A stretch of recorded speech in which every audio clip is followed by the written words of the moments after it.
Now, 20 bills in a 7.5-minute speech by the Queen, but there wasn't one word which passed Her Majesty's lips on Wednesday about Europe.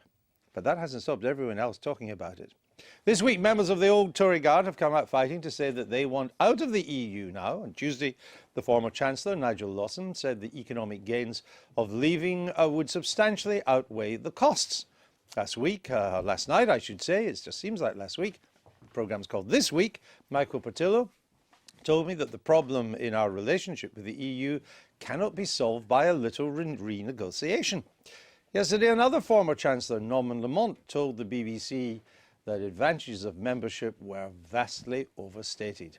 It looks like support for that position is growing on the home front. A YouGov poll for the Times this week suggested that if there was an in-out referendum tomorrow, which I guess would be on our existing status in Europe, not renegotiated, 46% would vote to quit the EU against 35% who'd vote to stay in. And there's disquiet on the rearguard too. A group of Conservative MPs say that they will table an amendment to the Queen's speech next week, expressing regret that there is no EU referendum bill. So, we're joined now by one of those MPs behind that amendment, Philip Hollobone, and by Axelle Lemaire, the French Socialist MP.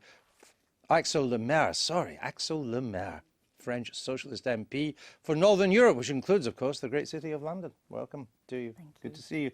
Now, this amendment that you're putting, is it your understanding that the Tory whips will allow a free vote?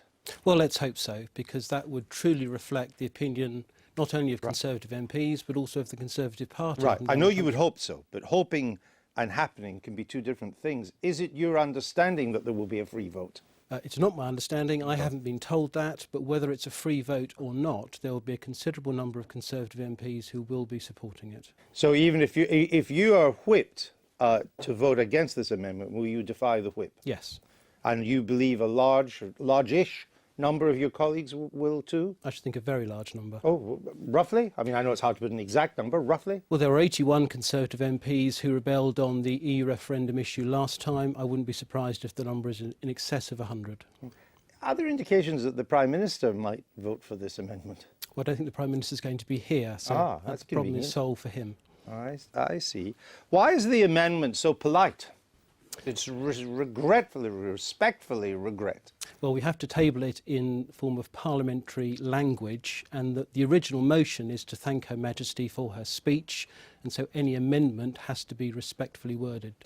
Can you just clarify to our viewers, what exactly is it you want to happen on the referendum front? Well, I want Britain to leave the European Union. Right. But I want the British people to have a say at some point, preferably sooner rather than later, on whether we should leave or not. Is it your view that we should have a referendum before the election, or on the day of the election even? Either before, on the day, or after. It's got to be one of those. And is it your view that are you even happy to have a referendum on our existing status in Europe, not to bother with the Prime Minister going to Brussels to renegotiate a new arrangement and then put that to the people? Well, I think the difference between me and David Cameron is that if there were a referendum today, I would vote to leave. If there were a referendum today, he would vote to stay in. Is there anything the Prime Minister could bring back, any renegotiated terms of membership that would cause you to change your mind? Not for me, but I suspect there would be quite a large number of people in the general population who might be persuaded if there were a substantial renegotiation. Is it possible that Conservative backbenchers will bring forward a referendum bill calling for an immediate referendum? I think that's highly likely. In the next few weeks there will be a ballot of private members. One of them, I would have thought, is almost certainly to be a Conservative MP, and that Conservative MP will come under huge pressure to bring a referendum bill. But the government you will then put your own government in a difficult position, because this government can't pick and mix the legislation it supports. There has to be an agreement between the Conservative and Lib Dem parts of the coalition over what legislation it supports, and the Lib Dems will not allow support for a bill like that, I don't think that's quite right, No? Andrew. I think the government has to agree on which legislation the government brings forward. But if you remember, the Lib Dem part of the coalition blocked the boundary bill. So if there were a private members' bill on an EU referendum, I don't see why government members on the Conservative side couldn't support that.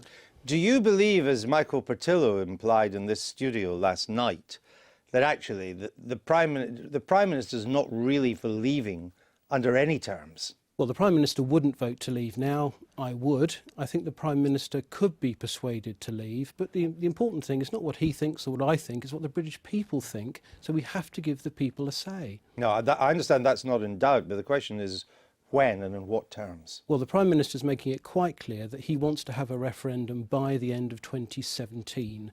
Now, Provided he wins. Provided he wins. 2015. And we have to hold his feet to the flames to make sure that comes about. And if he doesn't win, you'll never get a referendum. That's right. What do you make of all this, Axelle?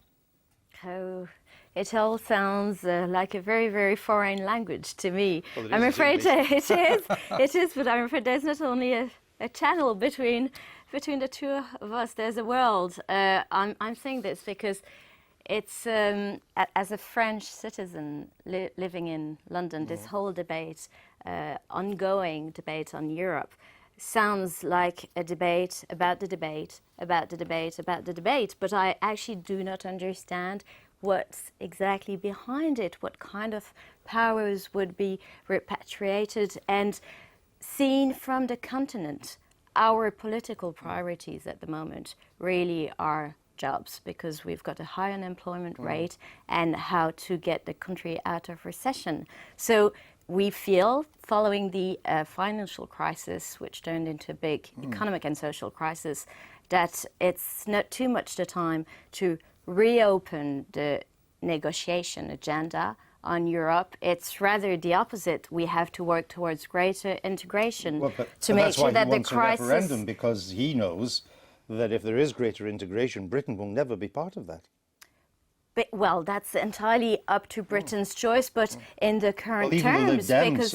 even the Lib Dems and increasingly pro-Europe Labour don't think there should be more integration in this country. Well, this is not so clear to me, because I think the Prime Minister sometimes says that he wants further political integration within the Eurozone, for example. I'm talking about Britain. No, I'm talking about the Eurozone countries, but the fear in this country is that the Eurozone, because of the mess it's in, and because of the absurd decision to have monetary union before you're anywhere near political union, the political union will have to follow.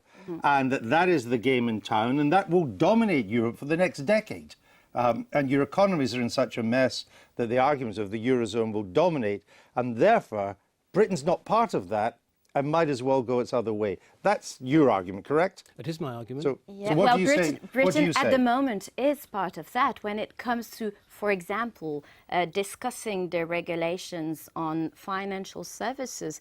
Britain is part of it at the moment. Yeah, but we usually lose. Oh no, that's not how we see it. You've got a financial transaction tax, which Britain didn't want. It's not a European one. It's something. It's a measure that is going to be implemented. Will affect the City of London. Probably in a positive way. We'll see. Let me ask you this: is Europe in a mood? Well, let's come down to it. It's Berlin or Paris. That's what matters. Is Berlin or Paris in a mood to agree to any kind of meaningful renegotiation of powers back to London for Britain? It's not a political priority at the moment. So he's right then, you might as well have a referendum. I think it's Mr. Van Rompuy who said that it's difficult to even consider negotiating with a country when you know that that they have a hand on the exit handle. That's called a bargaining chip. But I'm not sure that the actual leverage of negotiations is real. I don't think there is any. The Eurozone countries will ultimately become a United States of Europe. The British people do not want to be part of that. The sooner we get out of it, the better. I mean, if the mood in Europe, and I suspect you're probably right, if the mood, though Mrs. Merkel may have a different view from you on that matter, but if the mood in Europe is not to give any kind of repatriation that matters in negotiations, then is Paris and Berlin aware that in a referendum, it is therefore likely that Britain would vote to get out? I mean, that's not something I agree that it's a question to be answered by the British people and to be decided by their political leaders. So that's I think there is concern about the potential results of such a referendum. Of course, clearly, because we're absolutely convinced that it would be harmful for the rest of the EU, but also for the United Kingdom. So I think it's almost 90% of the small businesses in this country trade with other EU countries. So imagine the big 90% of Swiss small businesses. No, well, the difference. Actually, Swiss per capita exports more to the EU than we do. But Switzerland or Norway are good examples of small countries which do take advantage of the single market, but they have absolutely no power of negotiating. Yeah. And they're so poor as a result, you wouldn't want to be with them, would you? Well, that's the thing. They're sitting on natural resources or other kind of resources. What natural resources is Switzerland? Is money a natural resource? No, most of it's not theirs. Some of it's from the French cabinet that your party supports. Please don't tell me. This is a nightmare for Cameron, isn't it? It's very difficult. I mean, what's interesting about what both Philip and Axelle have talked about is Cameron's problem in the renegotiation is he serious about walking away at the end of it and saying, we're off out? And it's obvious. Most people who are on the who were supporting UKIP last week, for example, were determined to say this is a simple issue of in or out. A lot of Tory MPs think it's a simple issue. The Prime Minister's complicated it with this complicated attempt at a renegotiation, which we're not quite sure about the definitions of or the timelines of, and it gets muddied. I think the real difficulty for the PM is that next week it's not the actual amendment that we're talking about that's going to cause him trouble. It is, as you say, it's a regret motion. He can handle that. He's quite pragmatic about it. That's why ministers will be able to vote for it. The real difficulty is the Private Members Bill, which comes on Thursday, I think. And as Philip says, the government has no say over that. Will the government actually be trying to whip on that Private Members Bill? Will it deny government time? That's when it gets quite tricky for number 10. It is possible, if the Eurosceptic mood of the country deepens, that even if the Prime Minister in a referendum was to say, I've brought back powers from Brussels, we should stay in on these new conditions, the British people might still say, no thanks. Well, I think they will. That's my view. That's what the British people, I think, will do. They won't be convinced by any renegotiation. And as we've heard from our friend here, that the Europeans are in no mood to take Britain's exit threat seriously. So it might be that we have to give them quite a shock. Because the French government wouldn't dare give the French people a referendum on Europe or the euro, would they? Oh, it's out of question. It's well, again. You gave them on Lisbon. You voted against that. Yeah, but there's a broad European consensus in France at the moment because we'll see. Excuse me, the National Front's more powerful in France than UKIP. Yes, because we don't have any UKIP in France. It's a bit of an equivalent. Something worse. It's called the National Front. It is an equivalent in the rising Euroscepticism, and the French people voted against the Lisbon Treaty, and the French government just ignored them and changed the name and went ahead. So why would you want to consult the people? The treaty was transformed, but you're right in saying that it puts a real challenge to political parties, and we have to address those challenges. But I don't think the referendum is an answer. Jobs are the answer. Speaking of jobs, just a final question: why has your president turned out to be so useless? Oh. Don't say that. First look at what we're doing. I mean, he's implemented more than half of the 60 proposals that were part of his manifesto a year ago, but nobody's... Remind me how much unemployment's gone up since? It's 10.6%. Among young people? But I must also remind you that the country's economy is not as bad as it is here. So it's not as bad. You're in recession. The French economy has grown more, even in a very, very slight way. I don't think either country. I don't think either country's got much to shout about. It's not worse in one country than in the other. We're all in this together. You don't feel like rebelling yet? at all, at all. No? We're doing so much, but we can't see the results in 1 year. Axelle does a better job than François Hollande of defending François Hollande. We're reforming the labour market. We've passed a banking law. We're reforming the labour market. We are. Don't forget, I live in France. Can't tell me things like that. Come, All right, come. come back and talk to us. Come back and talk. I think we've just seen the new French presidential candidate here. Axelle, thanks for being with us. Thank you, To Andrew. keep in touch over this referendum. It's an interesting development.